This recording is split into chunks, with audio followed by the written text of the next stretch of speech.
ఆ విషయాన్ని బయట పెడితే దాని మీద నిన్న లోకేష్ గారు ఎక్స్లో పోస్ట్ చేస్తూ వైసీపీ దుష్ప్రచారాన్ని నమ్మొద్దు అని చెప్పాను. అలాగే భాను ప్రకాష్ రెడ్డి ప్రెస్ మీట్ పెట్టి మేము చెప్పినటువంటి విషయాలని సగం అంగీకరిస్తూ ఆయన మాట్లాడటం జరిగింది. మేము ఫోటోలతో సహా బయట పెట్టినటువంటి అంశాన్ని మీరు ఏ ఆధారాలతో అది కాదు అని చెప్పారు? ఎందుకంటే తిరుమల తిరుపతి దేవస్థానం సంబంధించినటువంటి బాధ్యత కలిగినటువంటి ఏ అధికారి కూడా దీని మీద మాట్లాడలేదు. మీకు చిత్తశుద్ధి ఉంటే ఈరోజు టీటీడీ సంబంధించినటువంటి గోశాలలో ఈ పరిస్థితులు ఎందుకు వచ్చాయి అనే దాని మీద ఒక కమిటీ వేసి నిజ నిర్ధారణ లెక్కలతో సహా ఆంధ్రప్రదేశ్ ప్రజలందరికీ మొత్తం యావత్ హిందూ సమాజానికి చెప్పాల్సినటువంటి బాధ్యత లేదా అని చెప్పని ఈ సందర్భంగా అడుగుతా ఉన్నాం. ఎందుకంటే టీటీడీ ఒక రాజకీయ కేంద్రం కింద మార్చేశారు. అది ప్రపంచ ధార్మిక ఆధ్యాత్మిక కేంద్రం అయినటువంటి తిరుమల తిరుపతి దేవస్థానాన్ని నియామకాలతో సహా ఈఓలు, అదే అధికారులు, రాజకీయ నాయకులు పోస్టింగులతో సహా దాన్ని ఒక రాజకీయ కేంద్రంగా మార్చినటువంటి పరిస్థితి మనం చూసాం. ఈ 10 నెలల కాలంలో భక్తులకి సేవలు అందించడంలో కానీ వారి మనోభావాలు పూర్తిగా దెబ్బతిన్నాయి అని చెప్పి ఈ సందర్భంగా చెప్తా ఉన్నాం.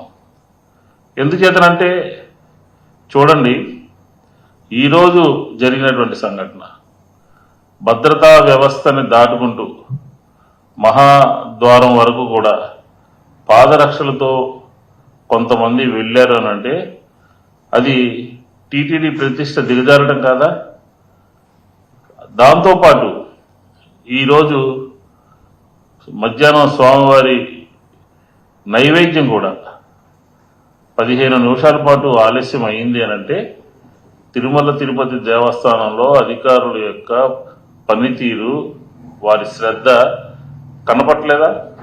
అర్థం అవట్లేదా ఏ రకంగా ఈ 10 నెలల కాలంలో పరిపాలన జరుగుతుందో?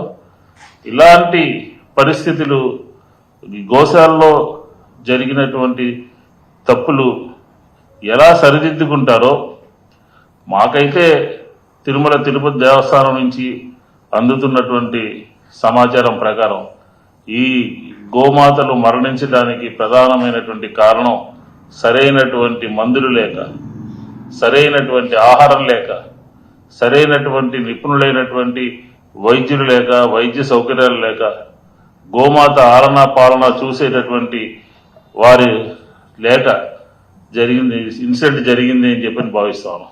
నిన్న ఫోటోలు చూసిన తర్వాత మనకి అనిపిస్తూ ఉంది ఎంత హృదయ విదారకంగా ఆ గోవులు మరణించాయి.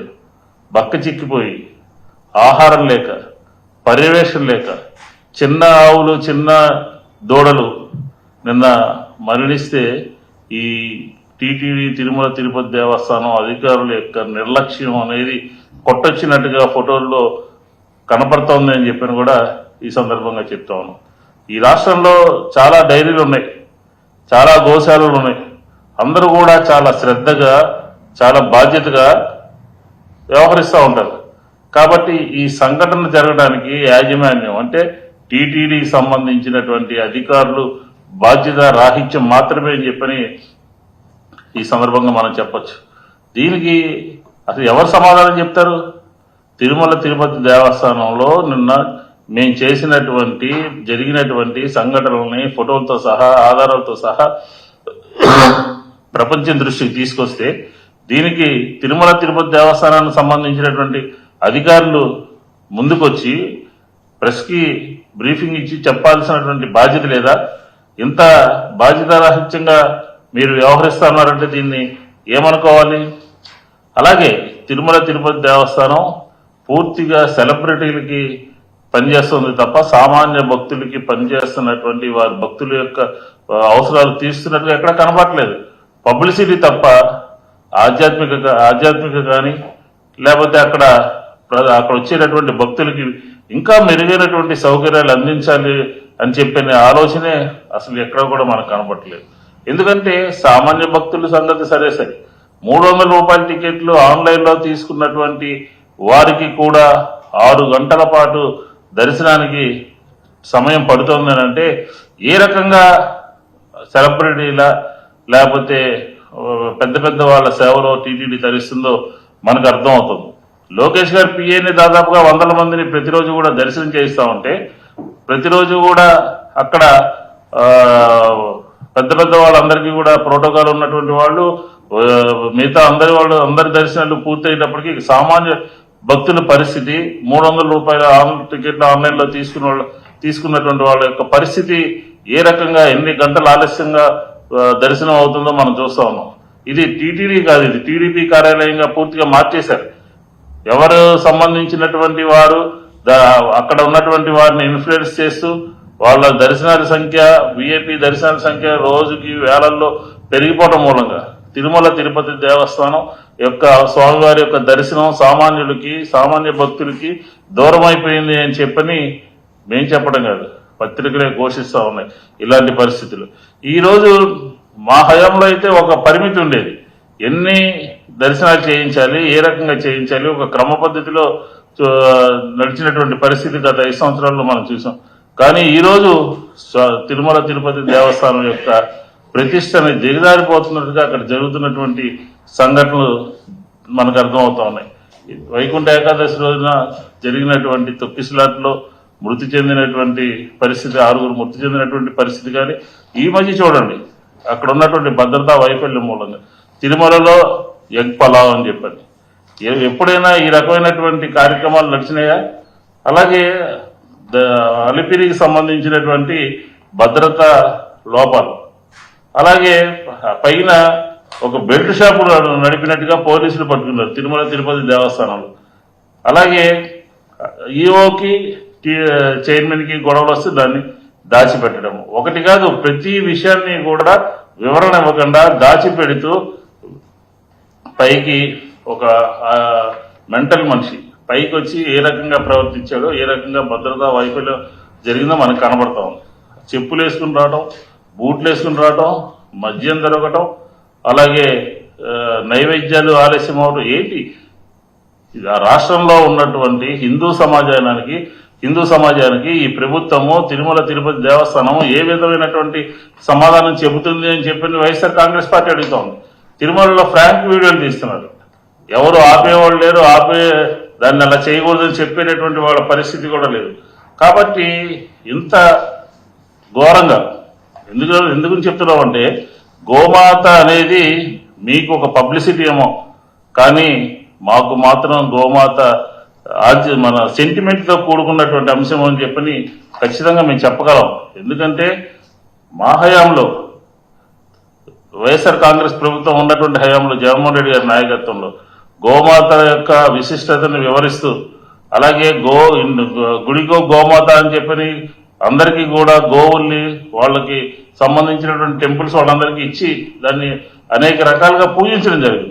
కాబట్టి హిందూ ధర్మాన్ని కాపాడాలి అనుకునేటటువంటి వారందరూ కూడా ఈ సంఘటనలన్నింటినీ కూడా గమనిస్తూ ఉన్నారు.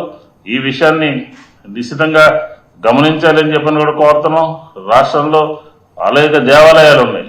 ఈ రోజే కొత్త కాదు, తిరుమల తిరుపతి దేవస్థానానికి సంబంధించినటువంటి గోశాలలో జరిగినటువంటి కార్యక్రమాలే కాదు, 14 నుంచి 19 వరకు విజయవాడ నగరంలో కనకదుర్గమ్మ అమ్మవారి గోశాలలో కూడా ఇలాంటి సంఘటనలు జరిగినాయి. ఆ రోజు కూడా గోవులన్నీ కూడా చనిపోవడం జరిగింది. కొన్ని గోవులు మేమందరం కూడా వెళ్ళాం. అసలు గోశాలను ఇక్కడి నుంచి తీసేసి చాలా దూరంగా తీసుకునేటటువంటి పరిస్థితి కూడా ఈరోజు అక్కడ నెలకొంది. కాబట్టి సంరక్షణకి తిరుమల తిరుపతి దేవస్థానం ఏం చేయబోతా ఉంది? ఈ రాష్ట్రంలో ఉన్నటువంటి ప్రధాన ఆలయాలకు సంబంధించినటువంటి గోశాలలు అనేక ఉన్నాయి. ఆ గోశాలలో ఉన్నటువంటి పరిస్థితి ఏంటి? మాకు అందుతున్నటువంటి సమాచారం ప్రకారం ఆయా గోశాలలో సరైనటువంటి సౌకర్యాలు లేకుండా దానికి కావాల్సినటువంటి ఆహారాన్ని అందించేటటువంటి ప్రయత్నం చేయకుండా నడుస్తున్నట్టుగా కూడా తెలుస్తుంది. కాబట్టి రాష్ట్రంలో ఉన్నటువంటి అన్ని గోశాలలోనూ తిరుమల తిరుపతి దేవస్థానంలో జరిగినట్టుగా జరగకుండా చర్యలు తీసుకోవాలని చెప్పని, ఇలాంటి సంఘటనల పట్ల ప్రభుత్వం సరైనటువంటి చర్యలు తీసుకోకపోతే ఖచ్చితంగా వైఎస్ఆర్ కాంగ్రెస్ పార్టీ ఈ గో సంరక్షణ విషయంలో కానీ, దేవాలయాల సంబంధించినటువంటి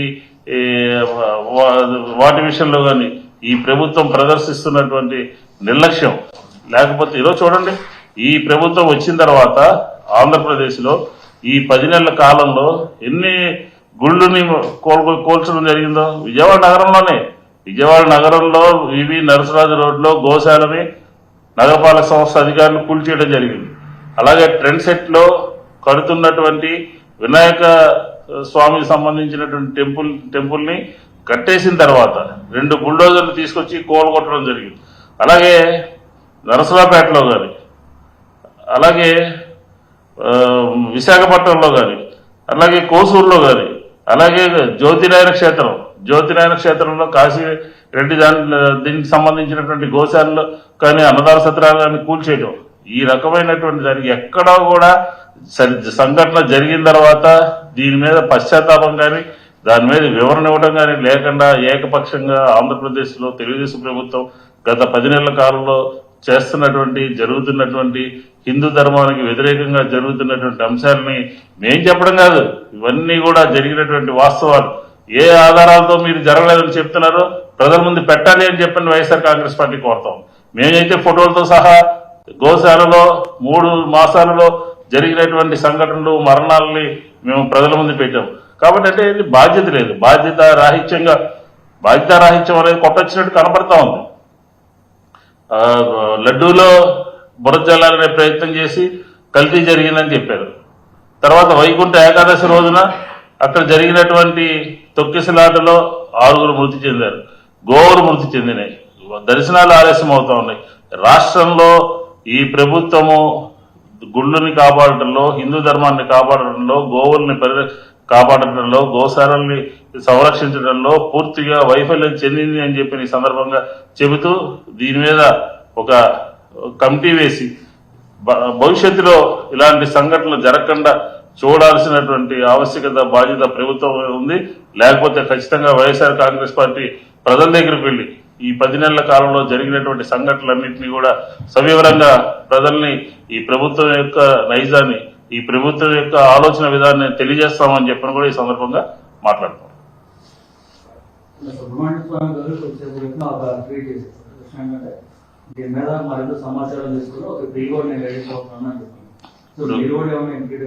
ఖచ్చితంగా ఆల్రెడీ దీని మీద ఈ రోజు కనుక తిరుమల తిరుపతి దేవస్థానానికి సంబంధించి ప్రభుత్వం నుంచి బాధ్యతకరమైనటువంటి మనుషులు జరిగినటువంటి సంఘటనల్ని ప్రజల ముందు పెట్టకపోతే, జరిగినటువంటి సంఘటనల ఆధారాలతో సహా మేము చూపించాం, పెట్టకపోతే ఖచ్చితంగా వైఎస్ఆర్ కాంగ్రెస్ పార్టీ ఈ గో సంరక్షణ విషయంలో ఎటువంటి రాజీ పడే ప్రసక్తే లేదు.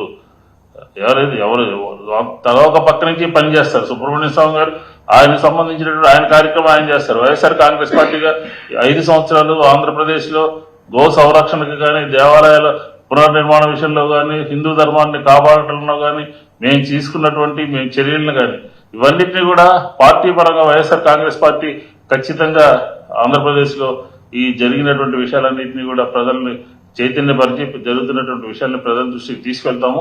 కాబట్టి ఇంకా ఆయన ఏ రకమైనటువంటి కోర్టు ద్వారా ఏ రకంగా చూస్తారో పరిశీలించి తదుపరి మేము ఏం చేయాలో కూడా ఆలోచన చేయటం.